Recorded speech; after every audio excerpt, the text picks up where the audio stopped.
What's going on, guys? Today I'm going to be doing another review of an LCT AK, this time the ever popular AK47 with the parastock, and this is going to be an EBB review. Let's get into it.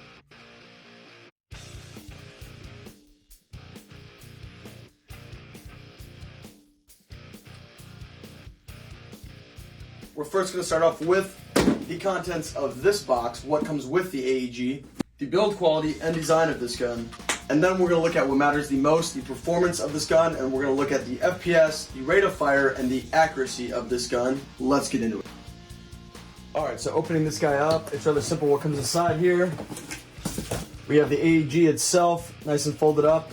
You can see that I already converted mine to Dean plugs, and I have it sticking out of the foregrip right here, and I will show you why later. But you can see it comes with one mag right here. It is a metal mid-cap magazine. That's very nice. To LCT and any other high-grade AEG manufacturers, please give out more metal mid-caps with your guns. If you really want to wow us, give us two, because you don't give us a battery. So metal mid-caps, very nice. And then you have the gun itself.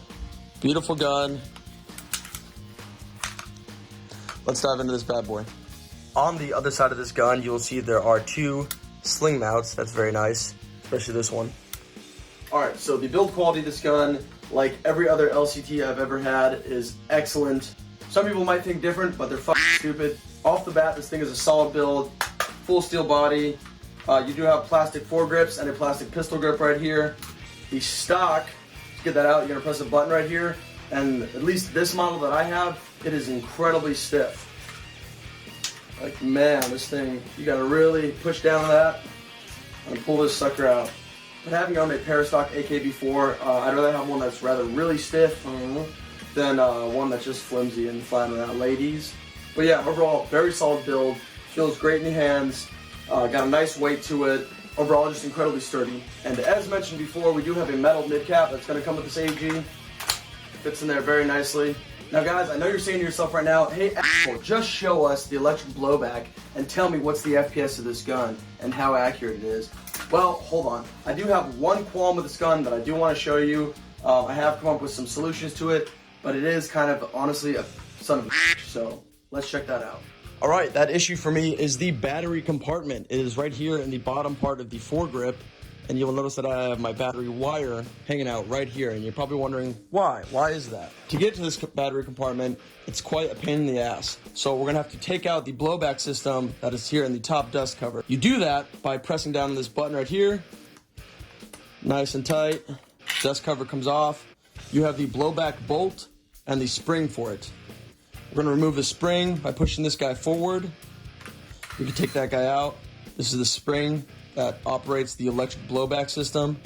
Put that to the side. And here is the proprietary bolt for the electric blowback. As you can see, it hooks on right here. And this is actually, well, let's pull this guy out. You'll notice how far this bar goes into the front receiver, preventing you from putting a battery up top here. So this is the guy that goes back and forth like this. It's connected on a hook right here to the piston that's inside the gearbox. And this is also a special gearbox with a slot up here where the piston's hook can come right through. So let's take this guy out. Alright, so the move from here is to take off the top part of the foregrip. You're gonna switch this lever up right here. And it has to be in a very specific position for you to get this guy out. It's a rather tight fit. So once you could do that, come on now, there we go. All right. Now that's out. This is the battery compartment. Tell me, where does the battery go? Hey LCT, where does the battery go? Because when this guy goes back on here, this metal tube right here is blocking all the upper space. This guy right here is blocking all the upper space where a battery would sit nice above this. So that is why I have these draped out the side of my gun. What I'm assuming what this gun needs, and if you have any sense about yourself, you're gonna wanna be using an 11.1 LiPo. You need 11.1 power to pull that bolt back and forth. But what I'm assuming this gun needs is some type of flat nunchuck battery. I have yet to find an 11.1 volt LiPo that will fit inside this tight area though. I'm sure there are plenty of 7.4 volt LiPos that you could jam inside here, but you might want to avoid using a 7.4 volt battery for this electric blowback gun, and I'll explain why later. What I have been doing is taping this battery to the outside of my handguard and using it that way. It's not ideal, but it's a quick fix. The other unfortunate fix you could do is to take out the blowback system completely. This kind of defeats the purpose of buying this electric blowback model, but it is something that you can do, and you can move the battery wires inside the dust cover. You will not find this problem with other LCT electric blowback guns that have full stocks on them. I do want to make one really awesome note. You can barely see it right here, but you see how there's a black circle right here and this little lip at the top? That tells me that this gun comes ready with the quick spring change option. Very nice, LCT. Lastly, before we jump into the shooting of this AEG, I want to note that like all other AK47 models, this gun does have 14mm male counterclockwise threads, allowing an easy connection from mock suppressors and tracer units. Alright, the shooting and blowback performance of this AEG. I set up two chest-sized targets. I shot the lower target at a closer distance, and I shot the higher target at a further distance. I didn't accurately measure my distance, but I guessed at about your average airsoft engagement distances. Both the closer and further shooting hit the chest-sized targets very easily. Being closer obviously made for better accuracy, but we can deduce overall for a stock AEG EBB, it passed the test out of the box. Now, with such a heavy spring and a big bolt in this electric blowback AEG, it's lacking in the rate of fire department, clocking in at about 5 to 10 BBs a second. I highly recommend an 11.1 volt battery, but yes, you can indeed use a 7.4 volt battery. You will just get a little lower rate of fire.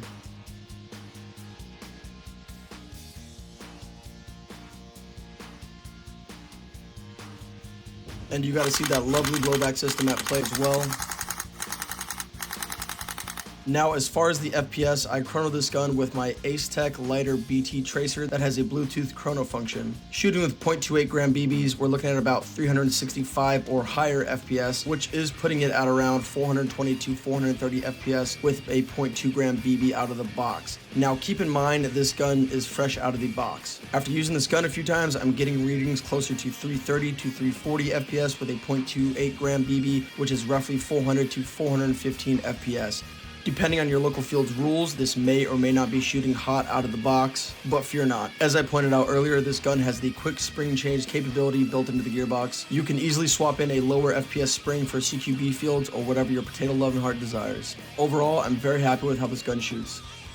Alright guys, that's going to be it for this review. I hope you enjoyed it just as much as I did. Do not forget to drop this video a like, comment down below, share with your friend who might like it, and motherfucking subscribe. I am going to be having more reviews and how-tos on the way, as well as my usual gameplay videos, and eventually later down the road this year, I'm going to be going to Line Claws 22. So stay tuned for that, guys. Your support is very appreciated, and as always, till next time.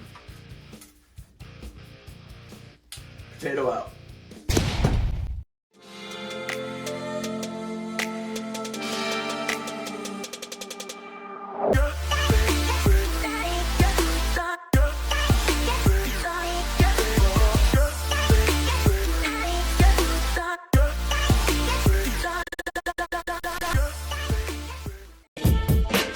Holocaust from the land of the lost. Behold the pale horse, off course.